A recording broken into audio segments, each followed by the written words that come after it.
Tov, everyone.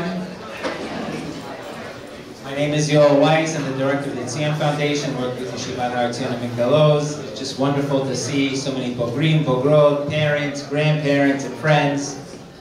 It's been 2 years, I think, since we've had the events and Shabbatonim, so it's wonderful to have both Shabbaton here. I want to thank Rabbi Schreier for hosting in Bnei Yeshurun, and of course Rabbi Stratler is here as well from Rinat, who had Mosheh speak in the shul and having the Rabbanit speak in the different communities. And for tonight, we're going to have this program. I want to thank Debbie and Shirley from the Tzien Foundation helping put this together, Yoni Roth, and Friedman who came in from Israel to help.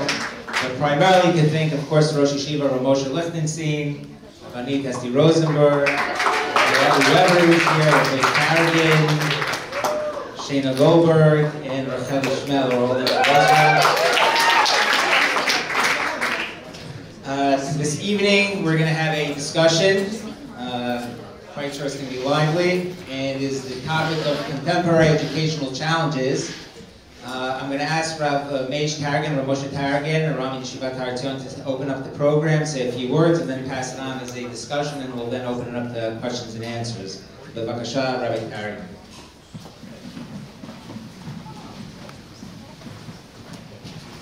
Okay, so first of all, we all should give a big thank you to Yoel.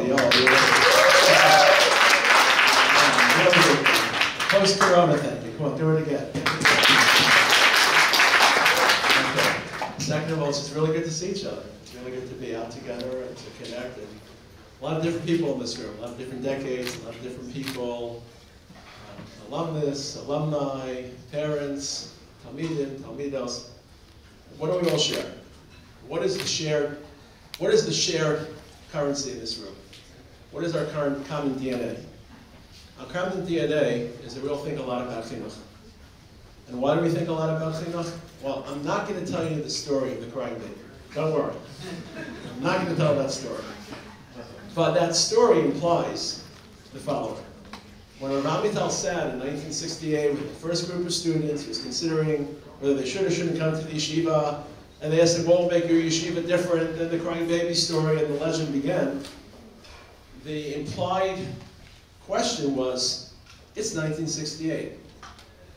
And 1868 models are no longer going to work. And 1468 models are no longer going to work. Because although we're learning the timeless, eternal Torah, times change. And when times change, then educational approaches and policies have to change. So the question was, how will we change in 1968, and what will your yeshiva look like? And that's in our DNA. That's in the DNA of Yeshivat Haretzion, that's in the DNA of Migdalos, that's in the DNA of whether you learned in Yeshiva in 1970 or 2020. That we're learning the timeless words of Torah, the timeless words of Chazal. But we have to find ways to reinvent educational models while still retaining and maintaining our tradition and our Masorah. And that's what we share in this room. No matter when you learned, no matter whether your son, daughter, you're in this room because we think about education seriously, professionally. And Rav Lichtenstein, but also pushed so many of us, and something I'm so proud of as a member of this yeshiva, is how many of our talmidim actually enter chinuch. How many of them enter Rabbanit. And just spending this weekend in Teaneck and just seeing so many generations of our talmidim taking positions both in the educational institutions and the shuls that hosted us. It's a real badge of honor for our yeshiva, but it directly stems from the conversations we had with you in yeshiva and in Migdalos. How can we change Am Yisrael? How can we be forward-thinking in chinuch? So tonight's conversation is about contemporary challenges in chinuch. There's a conversation that's implicit and linked to all of us because of our experiences in yeshiva, either firsthand or through the children that studied in yeshiva. And some of you are on the path to become mechanchim, but everyone in this room, hopefully, as part of the legacy of yeshiva, should have chinuch on their minds throughout their lives. At the Shabbos table, conversations, when institutions start, should be in the forefront of trying to help distill what educational approach should be taken in communities and shuls. So tonight we'll try to tackle some of the challenges of the modern world, because the world's changing. and radically changing. change now is five years apart. It used to be 15 years. Now change happens 5-6 years at a time. Things are changing really rapidly. How do we respond to those changes? Some of us are educators, but we all have education on our mind. It's part of our discourse. So I think it's really important that we're having this conversation. I'll pass it off to Ellie. Good evening, everybody. If I look relaxed sitting up here, please know that I'm not. I'm not the only one. No, but I'm not relaxed because of you. I'm sitting between two people who I like and respect, and I'd like that to continue even after this evening. So, those are sort of the ground rules. I'll ask some questions, we'll discuss, people will participate, we'll see where it goes. Okay, I have, people who know me, I have a long and storied history in chinuch. It's 11 years, okay? And so to take off on where Taragin started talking about, I think where I want to start is, and it's unfair to ask each of you to answer a question in one word, so we'll say one word, and then you can explain your answer. But I understand genetically it may be impossible. So my question is the following. Okay. My question is the following. Just to take 11 years, because that's my history. If I asked you, was it easier or harder, 11 years, to be mechanchim, a woman in Migdalos, or Talmud in Yeshivat HaRetzion? Yes or no, and why? Well, yes or no is one word. Okay. About Talmud, is that one Okay, I was about to say, my father would never answer you yes or no. He wouldn't let you, אפילו שאתה מנחה. So I'm not going to answer that in one word. זה מורכב, that's 2 words. It's complicated. But I'll try to relate to your question. I'll quote, the girls that went Shabbaton already heard this, but I'll quote Harav that used to say that Reb Zusha said that he wanted to change the entire world, and then he saw that it's hard to change the entire world, so he said, I'll only change my town. Then he saw that it's hard to change his town, he decided to change only his family, or improve his family.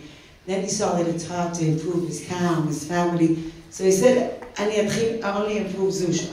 Rabbanit used to say, today people want to improve themselves. They see it's hard, so they decide to improve their family, their community, and the entire world. So sitting here and discussing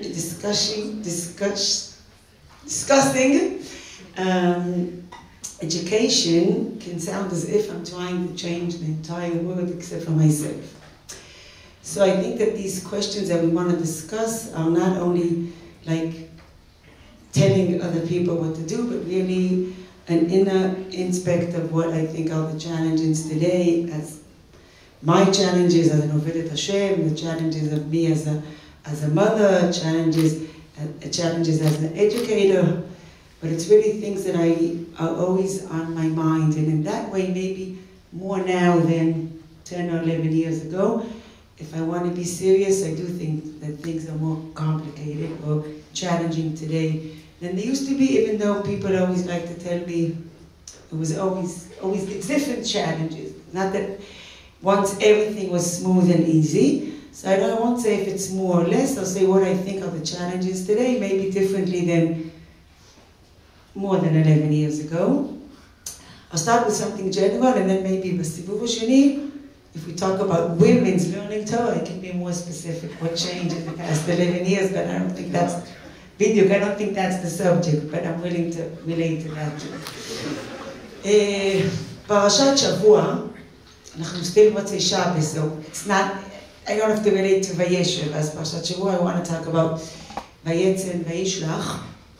Yaakov Avinu runs away to Haran because his brother is about to kill him. And he runs away from Beersheba because his brother is about to kill him.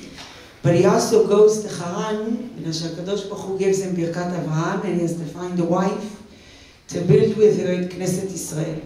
He so successfully finds 4.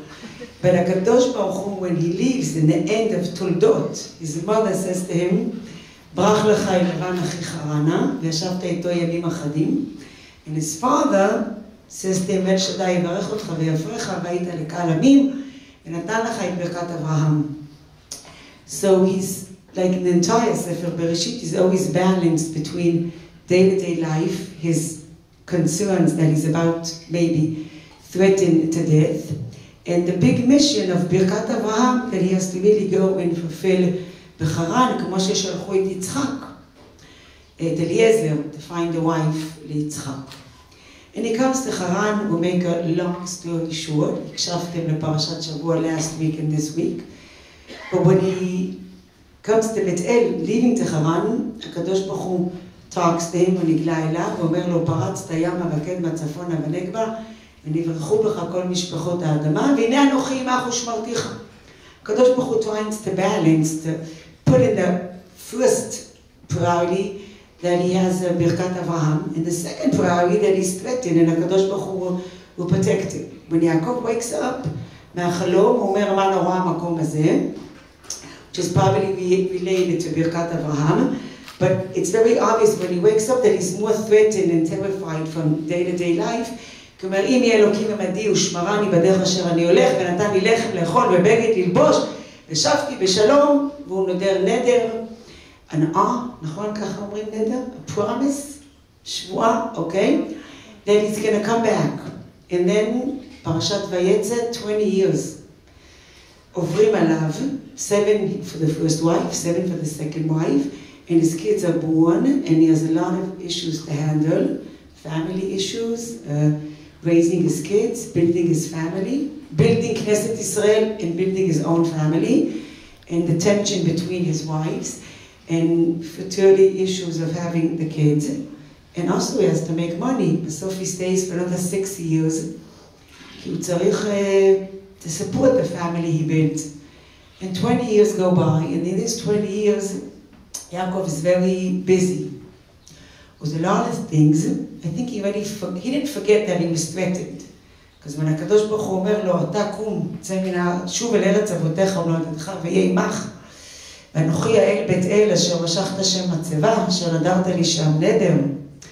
הקדוש ברוך הוא wakens him up after 20 years and says, Yaakov, you have to go back to Eretz Israel. You can't stay בחרן.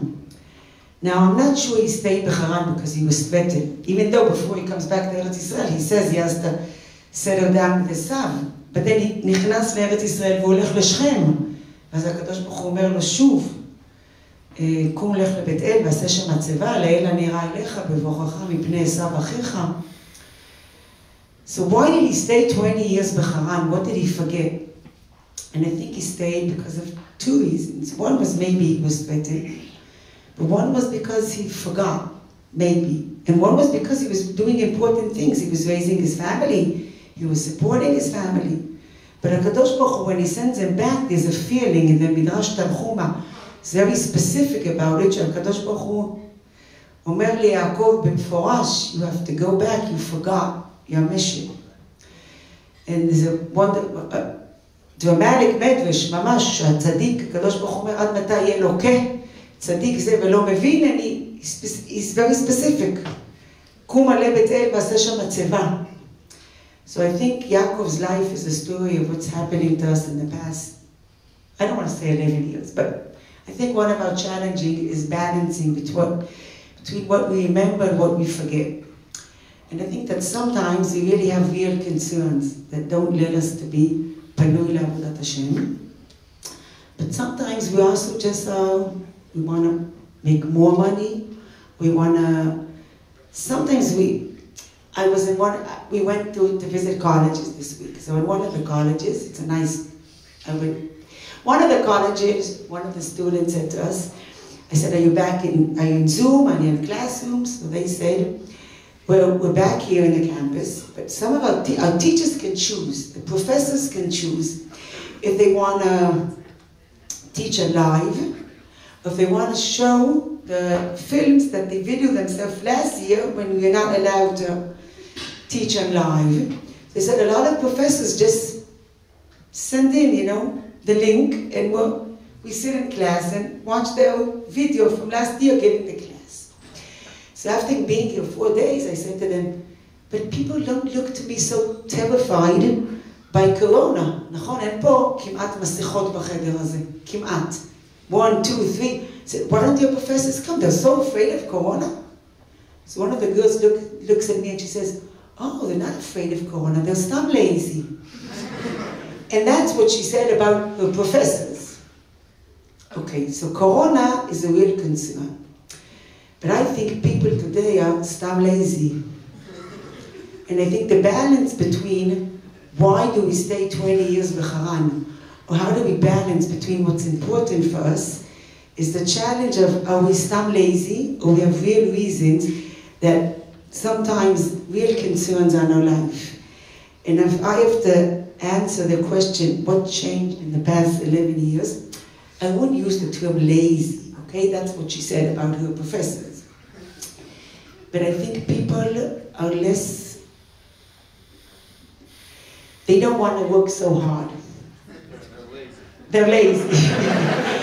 I would say they want to, in בשפה חינוכית, it's much harder to take them out of their comfort zone. They don't want to be told what to do. If I'll say one sentence and then I can continue on later. I think that in Israel today, I think more than in America, yes, מושג חדש, it's called the spectrum. You can be on the spectrum. You can choose what you want to do. Now, when you can be on the spectrum, there's less right and wrong, which means everything that I do is fine. אני ברצף, נכון, I can do this, I can do that, I can do this. And people want to be comfortable. They don't want to be as challenged as much as they wanted 15 years ago. But that's why you came into chinuch, because you saw this. So we have to go 15 years ago. I think that the question of being comfortable, which is probably connected to being lazy, I feel it today in many more ways. And I think that our tfisat olam, of being modern Orthodox, of being involved, on the stationery of the Gush Katuv, involved in Torah, engaged in the world, immersed in Torah, engaged in the world, which is wonderful, באמת wonderful. When you see it by pureness, שזה succeeds, I'm completely identified with it, and I'm devoting my life to do that. But when I look around, I know that it's hard work. In order to be immersed with Torah and engaged in the world, you all the time have to work hard. You have to be willing to, it's Motzei Shabbos, להגדיל בין קודש לחול, and even much more than that, להגדיל בין חול לחול. Now what changed in the past 15 years, I think that talking about when Yaakov forgets his neder, so I think, first of all, there's more attractions in the world today than used to be 15 years ago. Things that, not always good ones. It's much more, I try to avoid this, but it's much more social media, there's much more cell phones around us that people are involved in. There's many more things that are probably excuses for why we forget things, but we feel that we are more, a lot more is happening around us that we have to all the time. עכשיו חלק מזה זה junk, זה חול. להבדיל בין חול לחול זה בוץ. נכון? יש קודש ויש חול. יש חול that can enrich the קודש beautifully. And that's the good חול that we want to be engaged in the world. ויש חול שהוא בוץ. And when we send everybody 50 years ago, when the Gush was founded, לשלב בין קודש לחול, the chol was less chol. And the ability to work hard all the time to להבדיל בין קודש לחול was, people were more, I think, willing to work hard. And I think that if we want to be immersed in Torah and immersed in Torah and engaged in the world, we have to be, the world has changed around us.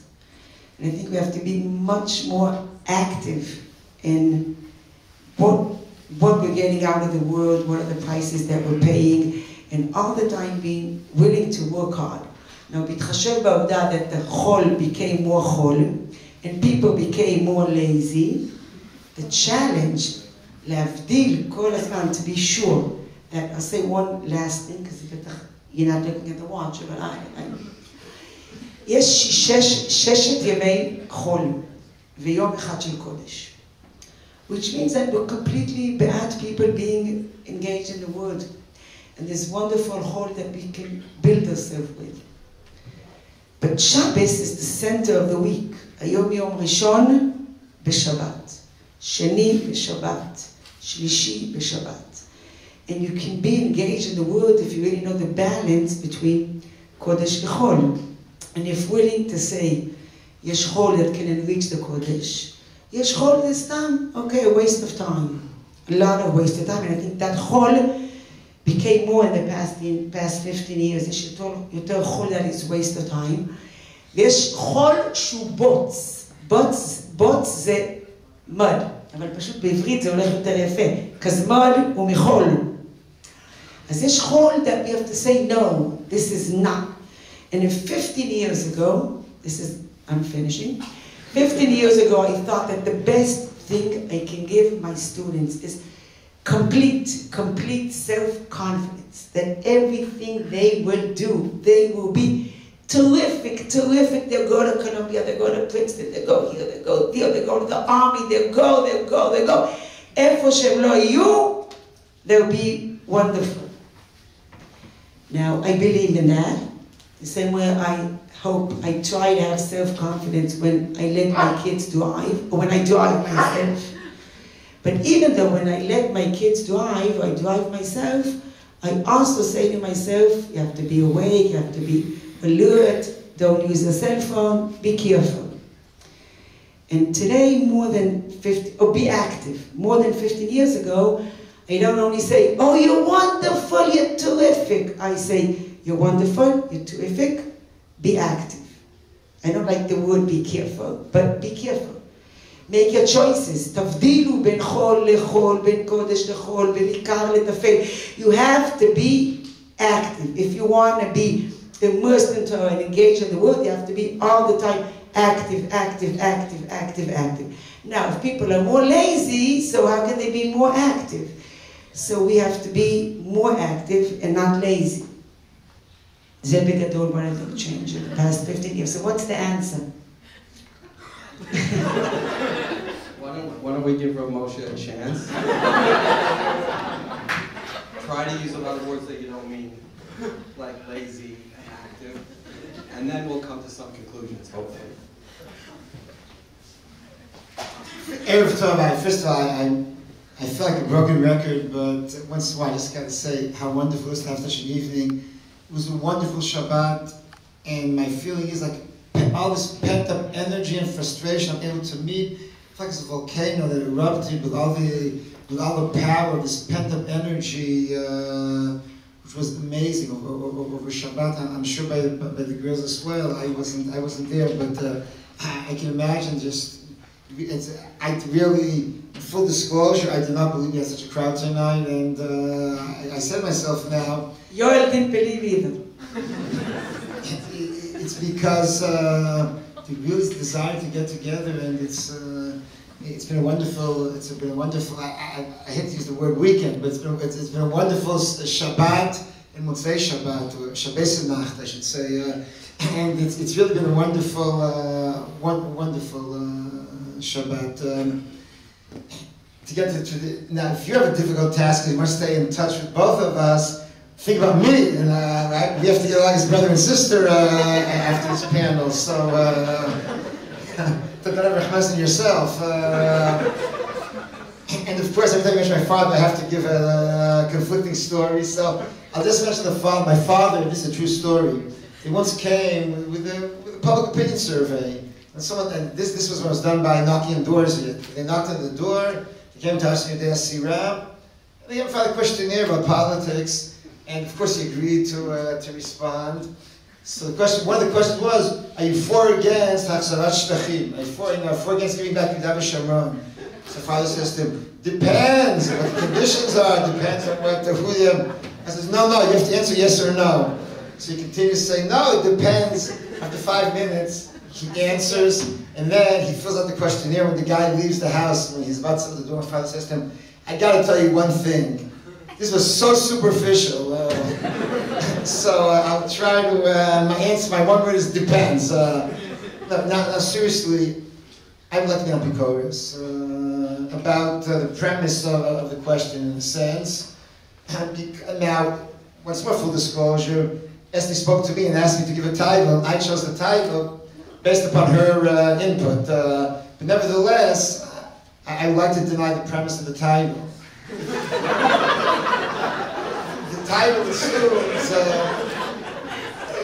The title assumes that contemporary challenges, the real issue is contemporary. I really believe that issues of chinuch, in essence, like most deep relationships and most deep issues of human life, in essence, are min ha'olam ve'ad ha'olam. They're from time immemorial. The reason we read Sefer Breshit, and we can appreciate Yaakov and Esav and Avraham and Yitzchak and the like, because at the core, the basic issues confronting humanity are one of the same, להגדיל. Same reason you read Shakespeare, Sophocles, they lived hundreds and thousands of years before you, and because the basic conflicts of human nature, loyalty to your family, loyalty to your country, how do you parent-child relationships, love triangles, all these things, the externals change, but at root, they're one and the same. I took a course in history with my uncle, Professor Chaim Soloveitchik. We read one of the earliest tshuvas written in Ashkenaz, 11th century tshuva, and the tshuva talks there about a person whose his neighbor's maid was busy abusing. One neighbor once says, "Oti k'tab makel," and number two says, "Oti karak karnan," etc., etc. It was all the neighbors complained that this maid is busy abusing everybody. And the guy who the tshuva was against, he admits to it. He just claims, what can I do? There's nobody else to hire. And Chaim then said, good help is always hard to find. And the point is that the same social dynamics of the 20th century apply to the 11th century. And that, I think it's true of chinuch as well. At its core, the basic problem is you want to come to a person and you want to basically form, you really want to forge their educational identity. You want to take them like clay. I mean, I'm not talking quite exactly, but you want to take them like clay and try to impose and print a form upon them. You want to print upon them your values. And now this is true of children, not only and I think my premise is that everyone here is an educator, Bezrat Hashem, or will be Bezrat Hashem, because you educate first and foremost at home before you become an educator professionally, and you have to. And these dilemmas are always there because you want. Basically, you come to a person and you instill in him, and you want to instill in him values.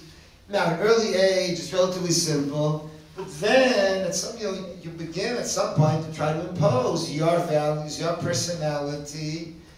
And it's not always easy. It's not easy. Sometimes because your demands are more than they're willing to give. Nechama Leibowitz used, my father likes to quote this quote from Nechama. She used to say, "Lilmod Torah is a kif. L'sachek kaduregel yoter kif." It's fun learning Torah. It's more fun playing ball. And that's one element of this. The other, more deeper element is that. You try to put your identity and your values upon somebody else. You know, as your child, at adolescence, children want to differentiate. Rabbi Tal, this wonderful saying that they come to a Jew and they say to him, "How can we do everything the reverse of your father? Everything your father did, you did the opposite." I says, "The opposite? I do everything exactly like my father did. My father did everything the reverse of his father, so I do everything the reverse of my father." And that in a nutshell is the issue, that there's an inherent tension between educated and educated. And this tension doesn't really change. And the same tension about laziness or or exertion, and so on and so forth, I think they always exist. They change form, they take on new forms, but I think at the root issue, they really don't change that much. So therefore, yes, the challenges you have to adapt the challenge, you have to adapt the medium, you have to adapt the tools, but I don't see my job as more inherently difficult at the moment. I think I have to be aware of the different tools and the like, but and its root, I think the real challenges are always there and will always be there, and therefore I don't think I don't really, my answer would be really no. It's not. It hasn't really. The basic challenge remains. I think a wise educator will be able to adapt because it's really external circumstances. Now, nevertheless, to try to address some of them more, I don't see this between 15 years ago. If I talk about differences, I have to go back, and I'm reaching the age where somebody. I said myself this morning, the Shabbaton. We ate lunch. I said, "Oh my God, I'm the oldest person in the room," and it's happened more than once recently. So I do have to go back a little more than 11 or 15 years ago. One issue, and I don't really think it's technology. I think the main issue that Esti identified is entitlement, and that's a real problem. And since Esti mentioned this, again. I mean, since Esti mentioned this before, I want that I think is a real problem. Educating in a society in which people are relatively well off, educating in an affluent society where people have a strong sense of entitlement is a problem. Rabbi Friedrich, the Mashgiach in Yeshiva, once told me a wonderful word. He said to me, once upon a time, the pasuk says like this: Bnei nuzeh sorer umorer, einenu shomea b'kolein. That's how the pasuk used to be read once upon a time. Nowadays, you change the punctuation. Bnei nuzeh sorer, comma, umorer, einenu shomea b'kolein. You call the school and we go to the teacher, is supposed to change. The sense of entitlement is very difficult because chinuch assumes one thing. It assumes I have to improve. I'm lacking something. Some kids come hungry, they come ready and willing to receive. But if a kid feels that everything he needs he's always gotten, and he's entitled in terms of his comfort. But he's always been told how great he is, how wonderful he is, and the like. And whenever there's a problem in school, so the system, or to put it differently, I think in the past, you were challenged to, if school set a certain standard, it was more obvious that you were challenged to raise yourself to that standard. And nowadays, I think we all understand, look at Gemara in high schools, it doesn't matter here in Israel. Right? There's a problem with teaching Gemara. So what's the solution? Simply to lower the number of block you have to learn. It's constantly going lower and lower. The Bagrut in Israel now is a fraction of what it was in my time. Why is this so? Because kids have trouble. So rather than thinking of ways to allow the kids to go further up, this was what I said. You just lower the bar and then everyone passes. My daughter comes home from school. I said, how much you get in your math test? 108. I said, that's against math, right? No, because the bonus and this and that, you literally get 108 on a math test, and it's now. So this really is, and in general, in affluent society, you have to push people more to challenge and engage themselves. I think that the second point is sort of a paradox. One major change that I've seen in the yeshiva in the last 30, 40 years, the parent bodies become more homogeneous, much more heterogeneous. And it's become more homogeneous with kids, with parents, not all of course, but a good deal, certainly Israeli parents, have a much better yeshiva background than the past. They were. My Chavrusa had a father studying Chaim, and he quizzed us on the Balamar and the Sugi of Taragin, if it means anything to somebody here. He pulled out 50 years before, he pulled out a question of Taragin. But broadly speaking, he came from many different backgrounds, many survivors.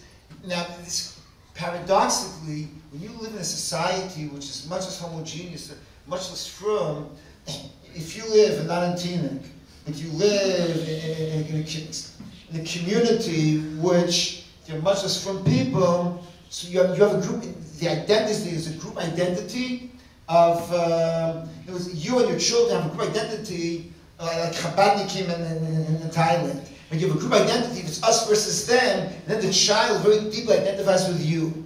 When everyone is in the same place, so the child to feel his identity and his autonomy has to be, at times he has to differentiate himself from you and the neighbors. When the neighbors are all secular or goyim, and we eat kosher, nobody else eats kosher, and therefore we know that we can't go to so-and-so's house and eat over there, that creates a paradox, it creates identity. But the moment you eat any place, so your identity has to be, and there is a desire for autonomy, you have to seek it otherwise. So I tend to think that this, and one, it opens up great opportunities, but also creates challenges. And the final point I'll mention here. A young Shvut has the same problem. Exactly. Like Teaneck. You know, this is, someone said Teaneck is a lone Shvut in America. Don't get insulted, but I think the final point is that once more, 40, 50 years ago, it was more of a sense of tradition continuity. Meaning, the yeshivot, and here there is a difference between male and female education. Yeshivot go back 150 years, right? 200 years. Velozh was established in 1803. Yeshivot go back like 200 years, and there was a sense of continuity. Marish Yeshiva in high school, he studied in Mir, and then he was a chalutz in Kfar Roeh, and then he fought in World War II in the Jewish Brigade, and then he became a Rosh Yeshiva of Yeshivat Tichonit. He consciously adopted the persona of a Litvish Rosh Yeshiva. He used to dress with a Litvish kippah, with a suit. He looked just like Rosh Yeshiva Mir. And he constantly projected continuity to the past. He once told us, seriously, you know why we sing Hu Elokeinu and Musaf? Because that was the Nigun and Mir. And he did everything to that, the mannerisms and the like. But there was a sense when he would give a shir and tell a story, he would quote the Marcheshes. He wrote a sefer in early 20th century Vilna. He would say, "Oh, the Marcheshes, I ate lunch in his house once." There was a constant attempt to create continuity, and I think that this is continuity of the whole world and of tradition. I think that's missing now because Tzilud Datit no longer has that sense of tradition in a code, at least Rafneri, a Big of Bina. And Tzilud Datit basically cut itself loose from the moorings of the Litvish Yeshivot. That's also another challenge. What I don't think is such a challenge is technology. I think technology, I saw someone the other day looking at his phone, Chazos shots. If he didn't have a phone, would he pay more attention? No, he'd be daydreaming. He'd be looking at something else, and he'd be staring at the walls. I think technology per se, it gives more opportunities. I don't think technology per se is a great game changer. And listen, there's pornography. There was pornography before. If it's not on the internet, it was in Playboy. It doesn't matter. I remember people, these problems in Yeshivot well before technology, well before the internet. I think also technology opens huge opportunities. You know, once upon a time, a kid in my class can say to me now, this phrase doesn't appear in Shas. Or I can begin to fumble for a quote, and once upon a time, within 3 seconds, someone says to me, oh, it's Gemara Nida Daf Tetvav, or it's a pasuk in Mishlei. I think technology creates opportunities. At the end of the day, I don't think kids are less serious. I don't think technology has diverted them. Of course, I agree that we see a particular segment of the population, and maybe in other institutions it's different. I don't feel technology has made a major change. All right, the problem when you're a moderator is you can't say wrong. So now I'll moderate and you can talk. I think in our issue it's made a huge change. I really do. Moshe, no, you don't look at your cell phone, and therefore your cell phone is really not a big bother. אבל אתה לא, כמו שאומר, מכירות ביתך, you don't know. Looking in a cell phone, בחזרת השעת, it's not like looking at the walls. The walls have nothing. And it's just dreaming, it's not concentrated, זה סור מרע. או זה סור, פה זה הסרע. It's active. The cell phone is, אתה כל כך innocent, שאתה לא מבין, לא, באמת. אתה לא מבין את כמות the things that the cell phone has to attract tons of things. People are constantly looking at the cell phone. They don't have an option to concentrate בחזרת השעת, כי הם... לכן, I think... It's not the same, it's not, you can't say the sentence, you can't say, looking at the cell phone, if he wasn't looking at the cell phone, he would be looking at the wall. I don't want to begin to insult, and it's not a question of innocence or not, it's a question, I mean, it's very easy to say, it's very PC to say that technology is the main problem. I don't think it's I think we have to look below the surface. It's not. At the end of the day, tefillah in the yeshiva nowadays, it doesn't have less kavanah than 30 years ago. It's the same tefillah. Forget about what the cell phone has. Just ask them, at the end of the day, people come to davening, is the davening worse or better? The davening, specifically, davening is better now than it was 30 years ago. And so it doesn't matter really whether they have the phone or not. At the end of the day, I think it's very easy to say technology, it's very good to blame technology and everything. I don't think technology really has caused the problems. I'll say like this, people who want to learn will learn with technology, people who didn't learn in the past either, v'day l'chakim.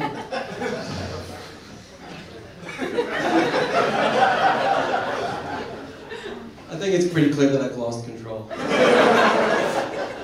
Okay, let's try to come back to... Let's see your turn.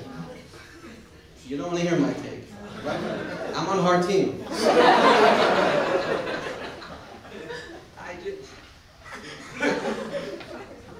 First of all, we have guys in our yeshiva who are simply addicted to their phones. Addicted, right? This never existed before. This isn't a question of chazar sashas. This is a question of simply not being able to live without their phone being within reach of them.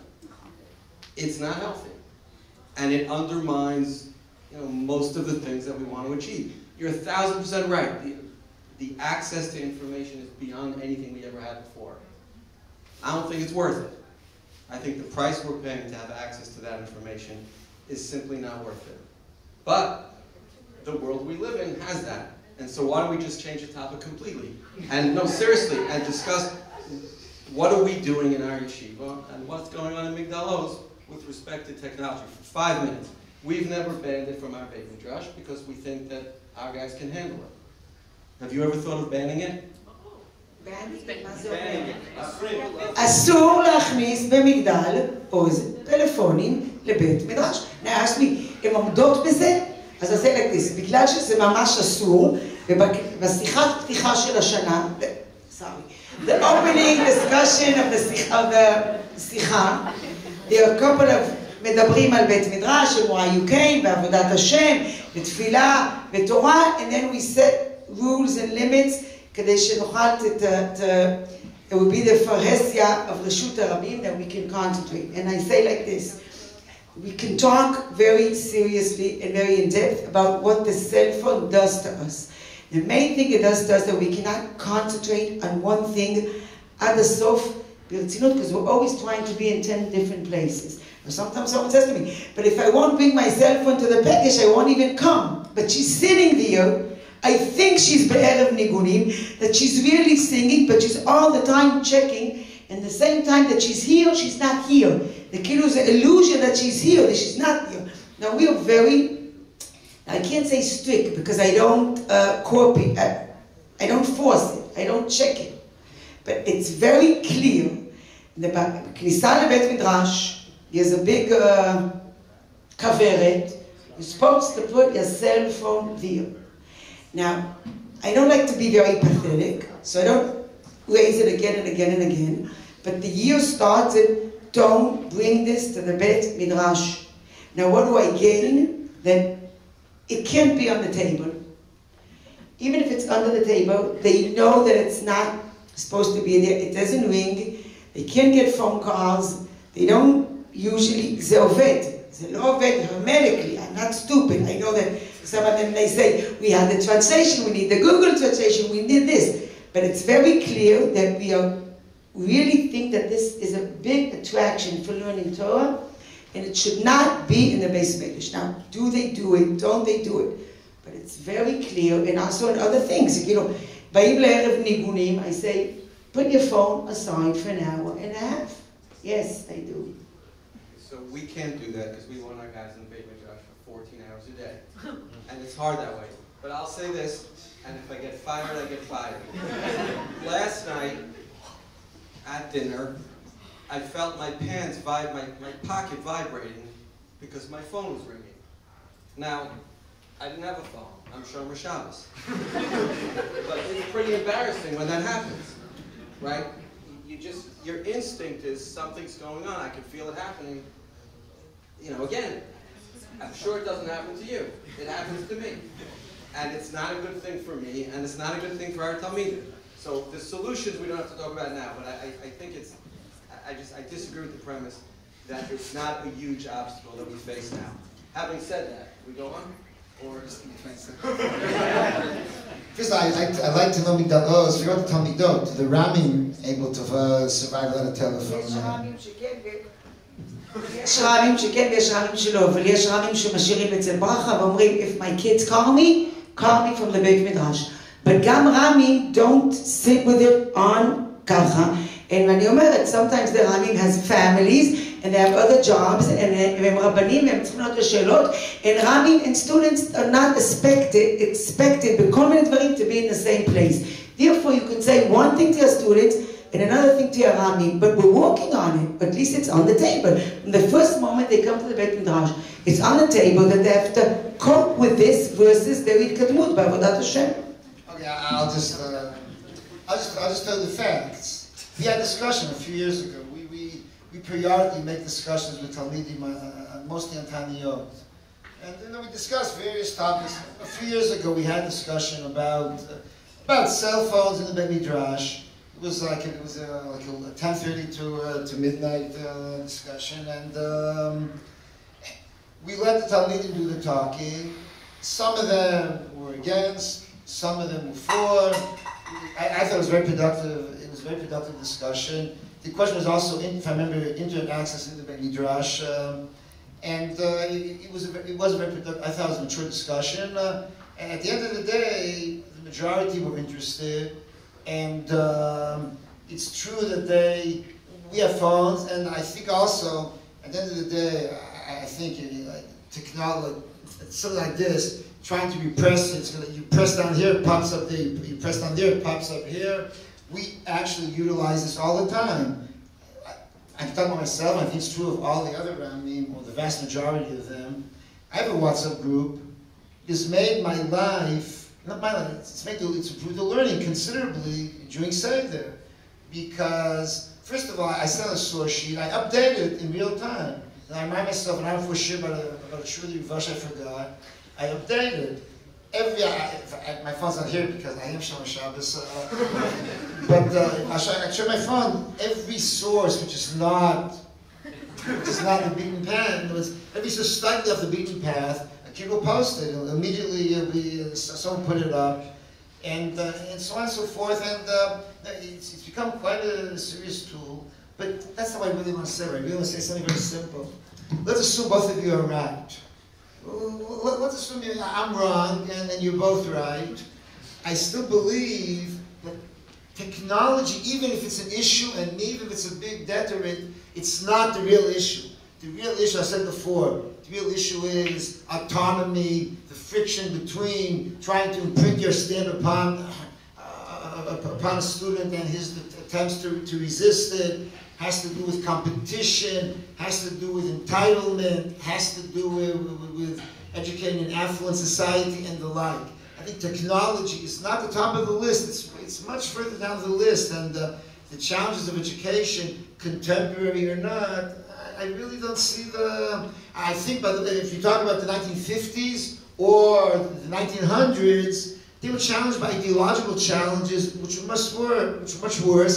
I think nowadays, even nowadays, the problem with Israeli students to come to Haretzion or to any other similar yeshiva, it's not the telephone, it's rather questions of new Hasidut, it's questions of going to the army, it's putting nationalism ahead of Torah. Those are the real challenges which make kids come to yeshiva or not come, to leave or not to leave. These are the real issues, whether with the value system, where they place Torah in the value system as opposed to other religious values, or whether they have religious values, and how the technology fits in that. It's a tool, it's really a means, and I really think the other issues are much more important. Okay, so let's move on. What I want to do now is ask you the same question I asked at the beginning, but if you wouldn't mind relating to Israelis and Bnei Chutz La'aretz. So the challenges are the challenges that we discussed: laziness, the world is worse, entitlement, tradition.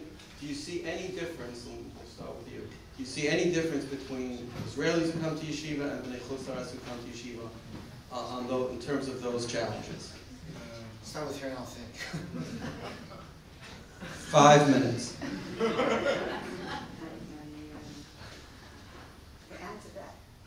Yeah, that's not possible. I don't think that's the most important question. Sorry. So let's say it's not the most. No, Would you consider answering it anyway? Yes. I can consider, but I also have to think, before I answer that, I just want to, that's the support. You want to answer? Okay, no, I just want to relate to two things that Moshe said, and then support two things that he said, and then I'll answer your question, okay? My daughter's graduation, זה היה בישראל. Now, ask us if it could happen in America.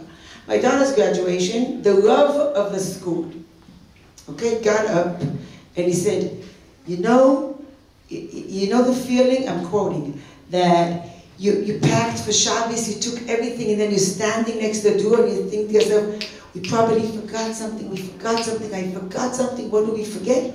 So after 4 years in our school, you're standing on the door, we probably forgot something, and I know what we forgot. And I want to give you, and he said, you have a big suitcase with tons of stuff that you learned there for 4 years. Do you have room for two more words in your, okay. And then he very pedagogy, he worked up all of the parents and everybody sitting around and thinking to himself, what are the 2 words that he's going to say in the graduation that they shouldn't forget? Then what do you think he said? Okay. What? Thank you. Now, one of the girls shouted out, Toda Rabba, and he said, that's very nice, but he said, At Tova. Okay, you're good. So now everybody repeat this together with me. You are good. Don't forget how good you are. Now, my mother nearly had a heart attack. My daughter came, the parents were sitting separate from the daughters, and my mother says to her, now, Renana, come over. I have to give you 2 different words. I hope you didn't listen. She said, Bobby, אני בדיוק הלכתי לשירותים, לא שמעתי, and my mother said, oh, they didn't ruin you. So the 2 words my mother said, I would say, את יהודייה, את עובדת השם, את יהודייה מאמינה. זה בגלל שהוא אמר, that we always want to protect, and we demand much less than we used to demand years ago. And when I spoke about this with students, because I was also shocked about the day after McDonald's, and I told the students, they said, no, but we really need more support. We have so much anxieties and so much this, and it's very hard to be in our tkufa, you don't understand, you have self-confidence, but we don't, וזה מאוד חשוב. But even though, I think it's over, and I'll say one other thing, last thing, and then I'll answer you on that in the 5 minutes you gave me. And I think as parents, relativity. Time is very relative. I know. The Moshe affair to that too. I think as parents we demand less than we used to do, and I think some of us are playing defense and not challenging. אנחנו משחקים defense. We're going to wake them up Shabbos morning. Oh, they'll be so anti, so diverse. So we shouldn't make them upset. They shouldn't be veiled. They shouldn't get upset. They shouldn't be there. They shouldn't be out of the comfort zone. I think our parents were much more playing attack. They had much more strong things that they demanded for us. And I think our generation is much more, don't get the kids upset because the power transferred to the kids, and the kids will, me or dad, they'll get too upset, they're not gonna wake up now for davening, they're not gonna wake up in 10 years, they're not gonna want to go to shul, and me or dad ma'ikre. And I think has changed a lot. Are the differences between Israel and America? For sure, but I don't think they changed in the past. I can say what I see changed in America. I can say what I think changed in Israel. But I think they changed in the same percentage of changes. Like, I do think that in America, what have changed in the past 15 years, no one listen and don't quote me, but girls or less don't want to be so challenged that they used to want to be 15 years ago. That's connected to what I said before, leaving their comfort zone. I think girls used to be spark in the eye from being challenged and stretch themselves, and I think today it's harder to get girls to be, wow, just spark in the eye from the challenge. And that's connected to everything we said before. That's a big concern that I see today in America. I think that Israel is more on the spectrum, like the spectrum זה מילה, מנעד, רצף. And I think America is more, either you're going to the right or you're going to the left. The spectrum less exists in America. That's something that I do see. And in Israel you can be very comfortable being here or there or there. You don't really have to make up your mind, and I think that America, as I see at least, is more, if you're not sure where you want to be, you have to take a side more than in Israel. And the difference is that we're always there, that Americans is much more driven intellectually, the more serious students than the Israelis. It's a big compliment. Now, once, or true story, and that will be the end of my 5 minutes. Once an Israeli student sat in class and she was like, didn't understand the Gemara, and she didn't understand this, and she did that. And then she looked around and she said, אני חשבתי שאני מאוד אינטלקטואלית, עד שבאתי לפה ופגשתי את האמריקאית. Okay, I thought I was very intellectual until I came here and I met the American students. And then the American looked at her and she said, I thought I was very spiritual until I came here and I met the Israelis. So I think there are differences. I definitely think America is becoming a bit more, less intellectual and a bit more spiritual. But there are differences between Americans and Israelis. But I see differences in each society alone, and I don't see big differences. And I think the laziness, wanting to be comfortable, the cell phone are the same challenges in Israel and in America. I don't think there are big differences. Israelis also are very spoiled, and they want comfortable life. They're not different. Okay, I'll just second Esti's sentiments. There's certainly differences in various areas between American and Israeli Talmidim. Of course, in yeshiva, which is different from girls in that regard, Israelis also are at different ages. We have not only 18, 19-year-olds, but also we have Israelis who are much older, and that obviously, because of the age, there are differences in terms of their needs and their expectations and maturity. So, and there are many other differences between America and Israel. About issues we discussed here, mentioned here before, I don't think there are major differences. Maybe in degree, but not. At the end of the day, Israel also is becoming much. The gas in Israel and America, like the world that we came out to 50 years ago, in which America and Israel were like oceans apart. that to a large degree, that's changed very much because Israeli society has changed, because of Aliyah, because of communications and technology, all these things. At the end of the day, many things resemble, Americans resemble each other much more. I was here on a visit maybe 25 years ago already. I spent the Shabbos by a Bulgar who was very guilty they didn't go to Aliyah. He said to me, no, you could go to bed in the 5 towns and wake up in Ranana and you would know the difference. So I waited all of Shabbos, and what the Shabbos, this was in the 1990s when the Intifada was, what's the Shabbos? I waited to hear the news. I waited at 8 p.m., 9 p.m., 10 p.m., 11 p.m. I said to him, you know the difference in Ranana and the 5 towns? In Ranana, you turn the radio as soon as Shabbos is over. Or to be more serious, in Ranana, you can live however you live. You can live just like in the 5 towns, only at 18 your kid goes to the army and he knows at the age of 5 already. So obviously there are differences, but nevertheless, I think what we discussed here, I said before, I think that there are basic tensions inherent in life. I don't see major differences, but maybe I'm mistaken. Okay, so why don't we open it up to the crowd? If somebody wants to raise their hand and ask a question, and Yoel or someone can bring them a mic. Yoel?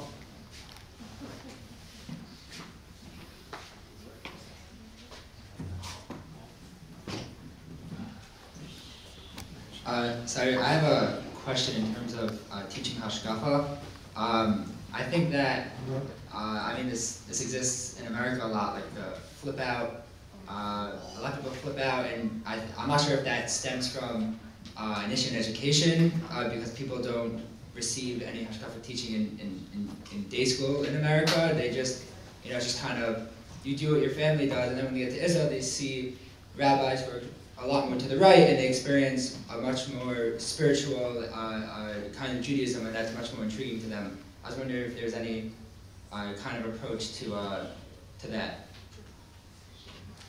Can I answer that quickly? Yes. Me? Being from a different family? I wish we had more guys flip out in our yeshiva, first of all. I'm going to say that. The second thing is, the reason why we don't have it in our yeshiva is because the guys who show up in our yeshiva are more or less successful already. I have a friend who told me this, he teaches in another program. He said, I would switch jobs with you in a second. He said, but what I have are guys who come who are unsuccessful religiously, socially, and academically in high school, and when they show up, the compact I have with them is, fix me. We don't have that in our yeshiva. Our guys don't need to be fixed. They need to be improved, but they don't need to be fixed. People who flip out, it's probably good for them. And us sitting on the side saying, oh, we look down on them. If you're unhappy with your life, flip out. If you're happy with your life, improve.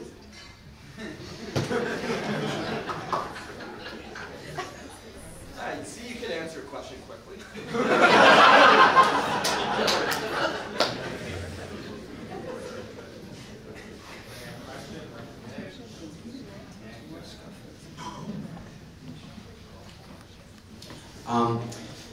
So,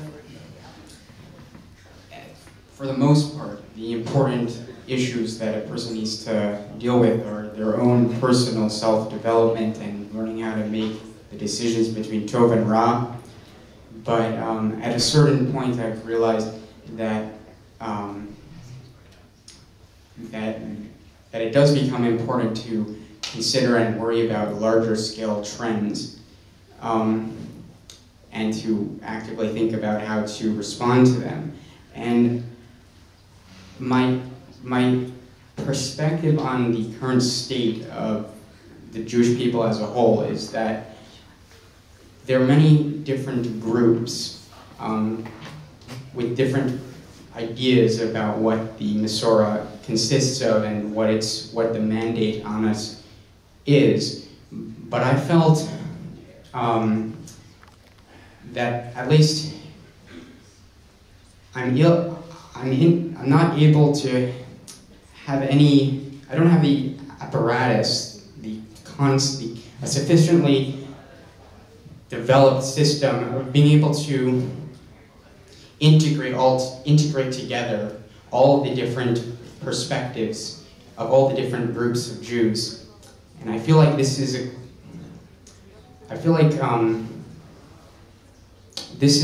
this is a problem on a larger scale, because it means that this kind of separation in the way people think will just continue to fracture and fracture. What do you think? How can an education equip the students of future generations to go towards a unification rather than continued fracturing?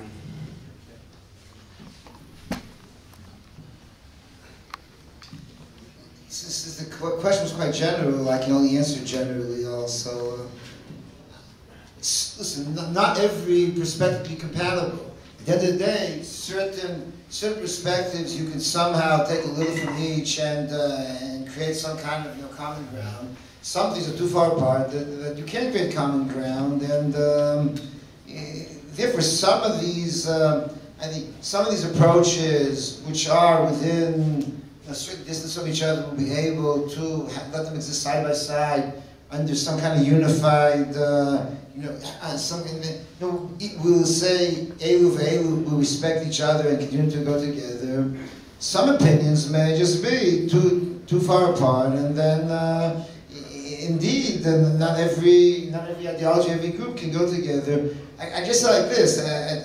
One of Rabbi Tal's favorite stories was about the Jabal. Meaning, Vital said, I took a mountaintop, a Jabal, a bare mountaintop. I erected a building. I present my hashkaf over here. You have a different hashkaf, we distribute. There are many mountaintops. Go to grab another mountaintop and sell your wares over there. And it's like, I think as an educator, you can only sell your truth. In other words, if I would try to sell somebody else's truth, if I would tomorrow morning try to sell satmar, for instance, I'll counterfeit. My father spoke about educational styles. Rav Hutner was he was big takif, he was malchus. I said, not only do I disagree with him educationally, I would be counterfeit if I tried to do it, because I make a mockery of myself. I don't have the personality. So I think, as educators, we have to present our truth, and the broader perspective. Am Yisrael will try to integrate various perspectives. In the education institution, you sell your truth. Then the community at large tries to merge them. I believe the community at large can merge up to a certain variety. Beyond a certain variety, it's not clear the community can always merge. Opinions may be diametrically opposed to each other. Time will tell only. You reminded me of a very cute story. One day we were in Shir, and Moshe was mentioning how distinction to Rav Hutner of Lichtenstein, Yeshiva, presented an image of humility. He refused to allow himself to be served. We always try to help him and carry his luggage and drive him, and take him home from the weddings, and we never sit in the front seat. He would not separate him and his wife. And with such a desire to give him a shamish. And part of it is after Shir we wanted to carry his scarf. Everyone here remembers those big boxes of scarf he found with. Not everyone's boxes disappeared. In fact, very few people. We had these huge boxes of Rambam and Shas, and you carry them under each arm, and you limber up the stairs. And one day after Shir, there was a tug of war. We were trying to grab the Sfarim with him to bring the Sfarim back to Shir. And he refused to let us. It was backing and forth. And at some point, we said, Rebbe, don't you realize that? It wasn't myself. One of the things said, Rebbe, don't you realize you're depriving us of the mitzvah of Shima Shalmei Chachamim? And he looked at us and he said, I know, but I can't.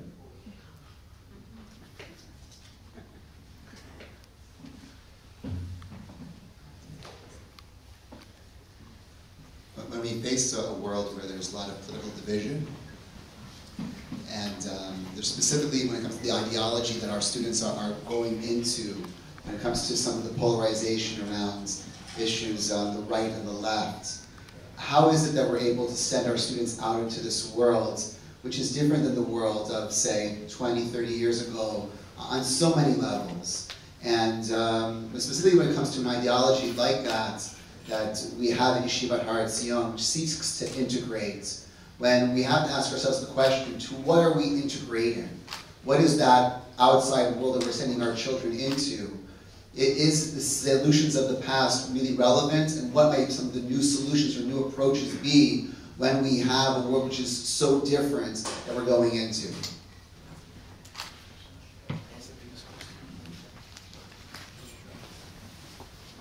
If I understand the question, I think that we have to all the time reevaluate. חשבון נפש קוראים לזה. נכון? I think we really have to check. Since I really feel that sometimes we are, the bottom line of trying to be engaged and involved is really, we always have to check the bottom line and we succeed. That's why I agree with Areli that I'm not afraid of the word flipping out. It depends what that means. Becoming more firm, becoming more halachic, taking a serious life, a religious life more seriously. So I really think since the world outside of us has changed, we have to all the time be in yad al-tofik, make sure what are we gaining by sending out ourselves, our children, our students, to be engaged in the word. What is the word offering? And I think that I agree that it's not, sometimes I look around and I say to myself, we are continuing something that we really believe in. I'm continuing because I really believe in it. But I have to all the time make sure that להגדיל, that's what I said before, ben chol lechol. I think the only way we can continue on engaging in the world is if we say to ourselves, there are places that we're going to go to and places that we're not going to go to. There are colleges or campuses that I'll encourage students to go to, and the colleges and campuses that I'll say, no, that's not a good idea to go there. And there's units in the army that our students go to because it's a good idea, and things have changed in the past 30 years in Israel. Girls going into the army. But it's not that because things have changed, I'll say, okay, everything has changed. You always have to reevaluate. What are we gaining and what are we going to lose? If we're going to go to the right, what are we losing by not moving from our modern Orthodox or engaged in the way? I don't like the word modern Orthodox, so I think being immersed and engaged are better. But do we have enough strength to be engaged in the word? And I think the answer is that we have to check more what is the word. Some places and some things we have to say no to. And I think we have to be much more active in immersing in Torah. I think maybe the question is, maybe that's the difference between Israel and America. How long do you have to, kama shanim tzarich lilmod? How many years do you have to learn in order to go out to the world? You have to learn for 1 year, you have to learn for 2 years, you have to learn for 3 years. It's a question for the boys, it's a question for the girls too. I have 38 students, b'shana bet Israelis, and 1 American student. And the Israelis that stay for shana bet also went to 2 years of national service. So I think that's the question. How much do we want to devote time and effort to immerse in Torah that we can then go to be immersed in the world? And I agree, the world has changed. So we have to check the word more, and we have to be more immersed in Torah and make sure that we have the right balance between Torah. I'll just say quickly, I think it's the din the gavri, not the hefza. I'll explain. We don't give them a roadmap. This situation, you act this way. In society A, this is how you act, and B, that. No, we do something different. We give people tools how to view the world. We try to give them a dialectical approach to life. And with this dialectical approach to life, we give them spectacles to view the world. Now, I have no idea what they'll see outside these spectacles. You know, and the scenery may change, and maybe shifting scenes. But what I'm trying to do is give them a spectacles to which to view the world, and then address those. I have confidence that they'll be able to address this situation. I have no idea what will be 20 years from now, or 20 months from now, or 20 days from now, politically, or in terms of the culture and society. But I'm not trying to teach them how to adapt to situation A, situation B, situation C. I'm trying to teach them how to approach life in general. We send kids to the army, we don't tell them, this is how you behave in Sarchanim, this is how you behave in Golani, this is how you behave in Givati. We tell them, really, we give you 2 weeks of preparation, but the real preparation was 18 years in the making. And I think that if it's in the gava, not the chef, so we don't have trust. They're able to navigate the world, whatever the world will throw at them. And even when everything Esti mentioned, I think I want to trust them to be able to make those calls and those decisions. They have to be made, but I want to empower the gava that he should do it. I'll add one last thing. The phrase that annoys me most in yeshiva is when somebody says to me, well, okay, that's here, but what about in the real world? Okay? The yeshiva is the real world. There is no real world outside of our values. You know, Rabbi Ryan and I once went to a seminar where JLIC educators were telling horror stories about things that happened. You know, so one of the stories, a guy comes into his room and there's a girl sitting there on his bed. You know, what should he do? So that's the real, in the real world, you call the police. There's somebody, I came to my house, there's somebody sitting on the bed. I call the police. Why is that the real world? It's not. The real world is the world of our values. The real world is our family. The real world is the things that we take with us. Okay, then we have to deal with things in the not real world and apply them. But the idea that there's something more real outside of yeshiva, I think, is completely wrong. And on that very positive note, Yoel is telling me we should wrap it up. So, thank you to everybody who ignored all my instructions. It's an interesting conversation, and Eric, everybody. Thank you everyone for joining. Please, there's still food, refreshments, music, and Thank you for everyone.